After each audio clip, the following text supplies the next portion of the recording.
Rawteur, if you thought this Colbert-Trump movie was over, you'd be wrong, because President Trump joyfully lamented the end of Stephen Colbert's show, saying, and I quote, "I absolutely love that Colbert got fired. His talent was even less than his ratings." Ouch. And Trump didn't stop there. On Truth Social, he added, "I hear Jimmy Kimmel is next, has even less talent than Colbert." He even took a swipe at Jimmy Fallon, calling him the moron on NBC who ruined the once great Tonight Show, while praising Fox's Greg Gutfeld as better than all of them combined. Trump being Trump, he turned a network decision into his own personal roast session. By now, you know Colbert called the $16 million CBS settlement with President Trump a big fat bribe, so it makes sense that Trump would tap dance on the metaphorical grave. The two have a history. Colbert has been one of Trump's most consistent late-night critics, turning monologues into viral moments. Trump, in turn, has often fired back with personal jabs, so this latest back and forth fits a pattern. But the timing has everyone talking. While some, like myself, believe the cancellation was more about ratings and financials than political motivation, politicians are still raising red flags. Late night as a genre has been struggling for years. Production costs are massive, with reports suggesting Colbert's show cost CBS over $100 million annually, while pulling in far less than that in ad revenue. Insiders say The Late Show was losing close to $40 million a year. Those are numbers that even a network with deep pockets can't ignore, especially in a market where streaming dominates and advertisers are pulling back. But numbers don't tell the whole story, and that's where the political angle comes in. On Thursday, both Senators Elizabeth Warren and Adam Schiff floated the idea that Colbert's firing was politically motivated and that America deserves to know the truth. They're pointing to the optics. Colbert criticized a settlement involving President Trump and Paramount, and almost immediately, CBS announces his exit. The following day, Senator Bernie Sanders echoed their sentiments, stating in part that Colbert's firing just days after slamming the CBS-Trump settlement was not a coincidence. Sanders tweeted, "Stephen Colbert, an extraordinary talent and the most popular late-night host, slams the deal. Days later, he's fired. Do I think this is a coincidence? No." End quote. That's not just concern, that's an outright accusation of political interference. Now, here's something that I found a bit interesting, because just days before, on Tuesday, Skydance CEO David Ellison met with FCC Chairman Brendan Carr, who we've spoken to length about on this channel previously, and some of the other commissioners to discuss Skydance's proposed acquisition of Paramount. Meetings like that are routine when you're seeking approval for a multi-billion-dollar merger, but the context makes this one stand out. In a follow-up letter to the FCC 2 days later, we're now learning that during the meeting, they also discussed CBS's commitment to unbiased journalism and its embrace of diverse viewpoints, principles that will ensure CBS's editorial decision-making reflects the varied ideological perspective of American viewers. That's corporate speak for, we play fair, we don't pick sides, please approve our deal. And then almost poetically, hours later, Colbert announced his show was canceled. Coincidence? Calculated move? Or just the cold math of a declining late night landscape? When you add in that CBS is under Paramount and Paramount is hoping to be under Skydance, and all of that is sitting on the FCC's desk, the dots might not connect perfectly, but they sure do line up on the same page. Either way, late night is looking very different in 2026. So which late night show do you think will be the next to go? Now, speaking of big changes, Hollywood's not just messing with late night, they're messing with some heroes too. We've spent the better part of a decade, maybe even going into 2 at this point, with Robert Downey Jr. as Iron Man and Hugh Jackman as Wolverine. Now Marvel's about to shake that up in a way that might make you do a double take. Reports this week say Marvel Studios is actively looking at new actors to take over roles like Iron Man, members of the X-Men, and other former mainstays of the MCU. Yeah, Iron Man, the character most people still picture with Robert Downey Jr.'s face and smirk. That image is practically stitched into the DNA of the MCU. Marvel head Kevin Feige has hinted for years that the studio needs to keep moving forward, bringing in new blood and fresh energy as the franchise heads into its next phase. And let's be real, after a string of underwhelming box office performances and Disney trimming budgets across the board, Marvel needs something big to reignite excitement. Part of that push forward has already started with Ironheart, Riri Williams stepping up in the comics and in Black Panther: Wakanda Forever. But you wouldn't know it from the online discourse because a loud minority of grifters turned her debut into a punching bag for clicks. They ranted about forced diversity and painted her character as a symbol of everything wrong with modern comics, while ignoring the fact that plenty of longtime fans embraced her. These aren't legitimate critics. They're chasing outrage because outrage gets views. But of course, everyone critical of the show was not a grifter. Some had valid complaints, and that should also be acknowledged and accepted and allowed to be part of the conversation. However, the backlash is part of why Marvel is so careful with legacy characters. Recasting isn't just about finding someone who can nail Tony Stark's smirk or Wolverine's snarl. It's about convincing audiences to give them a chance in an environment where bad faith criticism spreads faster than a trailer. From a business standpoint, Marvel knows longevity is everything. The MCU isn't going anywhere. Disney paid too much and built too much to let it quietly retire with its original stars. But those original stars, they get older. They want different projects and their contracts don't come cheap. Some insiders say the cost of bringing back certain actors has become almost prohibitive, and the studio can't justify it if the returns aren't guaranteed. So, of course, there are risks. Recasting characters that audiences see as untouchable is like replacing Harrison Ford as Indiana Jones. You can do it, but you're setting yourself up for angry threads and endless think pieces. Marvel's track record is mixed. They swapped out Rhodey after one film, and most people rolled with it.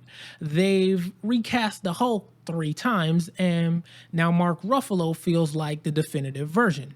The X-Men have been rebooted so many times that audiences almost expect new faces every decade. But Iron Man, that's different. Tony Stark isn't just a character, he's the foundation of the MCU.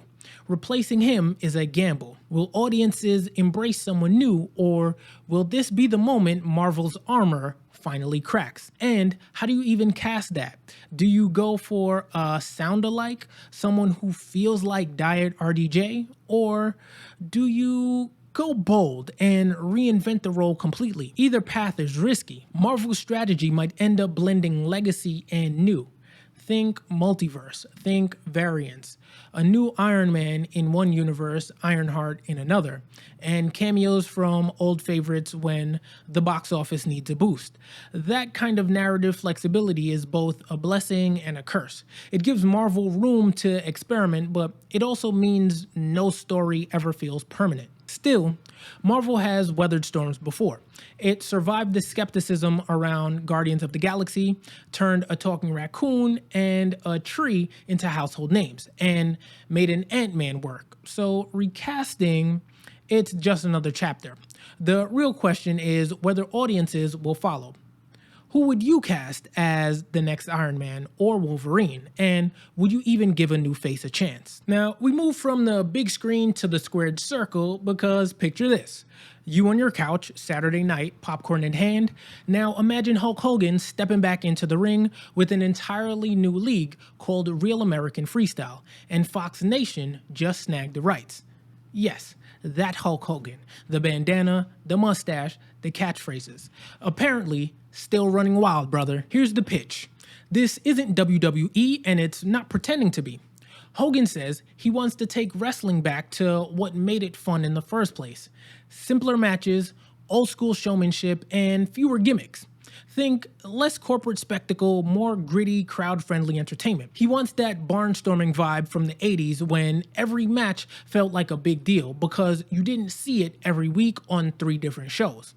Fox Nation, for their part, has been doubling down on personality-driven content. They know nostalgia sells. Look at the success of reunion tours, retro gaming, even throwback TV channels. Wrestling is perfect for that. It's built on larger-than-life personas, and Hogan is still one of the biggest names in the business. Even people who haven't watched wrestling in decades know who he is. But let's be honest, Hogan's legacy isn't spotless. Over the years, he's faced controversies that have tarnished his image with some fans. That means this new league comes with baggage. Some are excited, others are skeptical. Is this about genuine love for the sport, or is it just another cash grab from someone who knows nostalgia is a bankable asset? Then there's the question of competition. WWE is the juggernaut. AEW has carved out a loyal following, and smaller indie promotions are thriving thanks to streaming deals and social media. So where does real American freestyle fit? Hogan is banking on a niche. Fans who want something familiar but not overly produced, who miss the days of leg drops, body slams, and a crowd that feels like a part of the show. I mean, it could work. Wrestling fans are passionate, they love an underdog story, and they're always curious when big names try something new. And Fox Nation knows this too. They wouldn't invest if they didn't think there was an audience waiting. So what can we expect? Well, Hogan says he wants to bring in talent that blends veterans with fresh faces, a mix of names you know and up-and-comers who remind you why you fell in love with wrestling in the first place.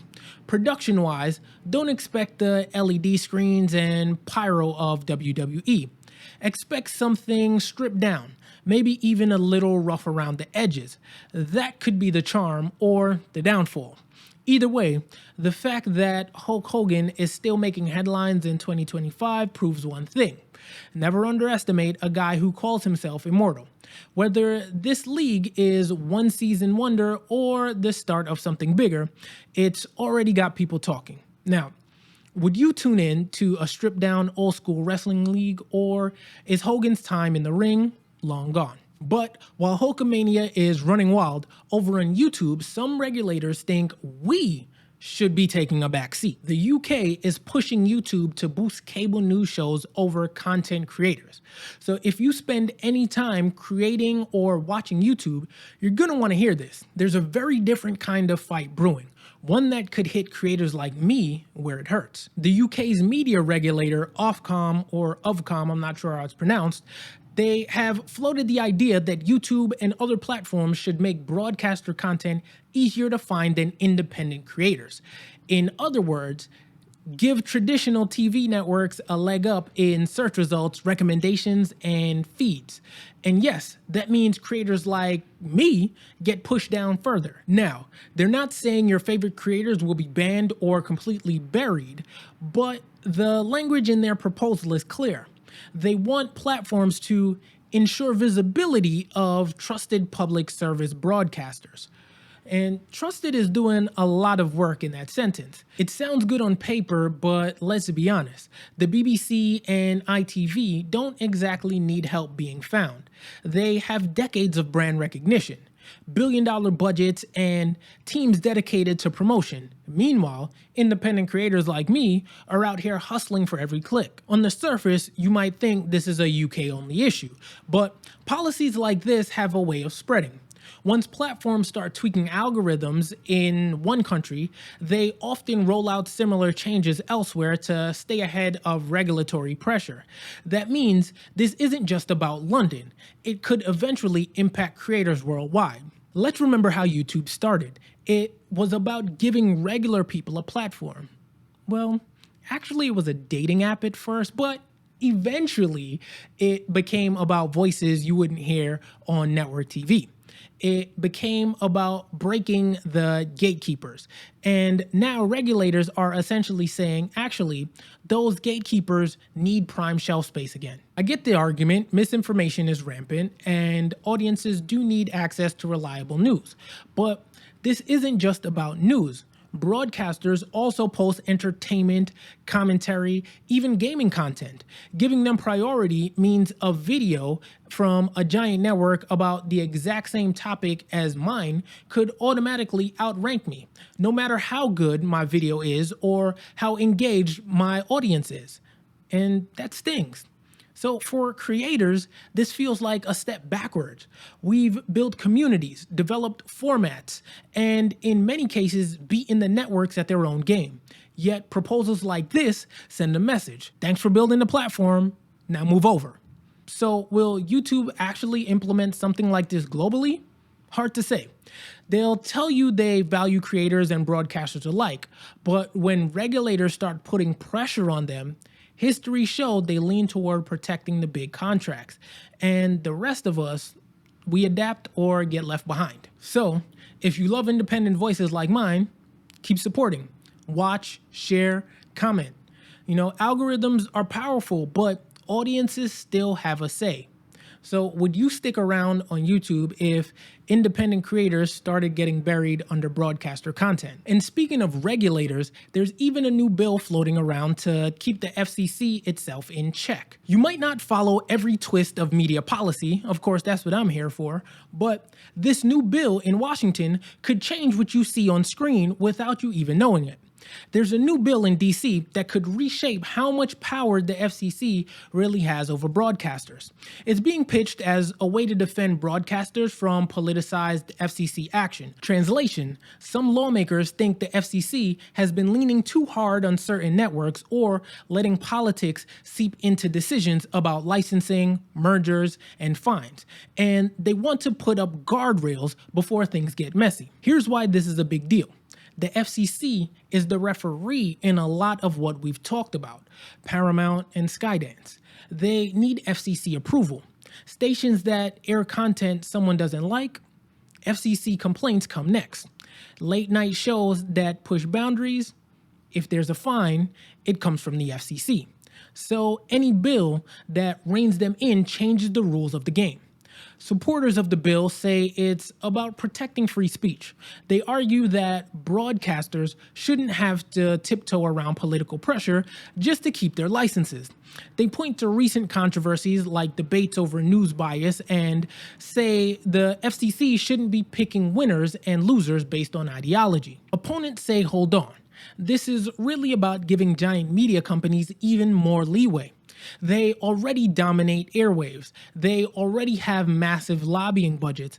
And now you want to make it harder for the FCC to hold them accountable.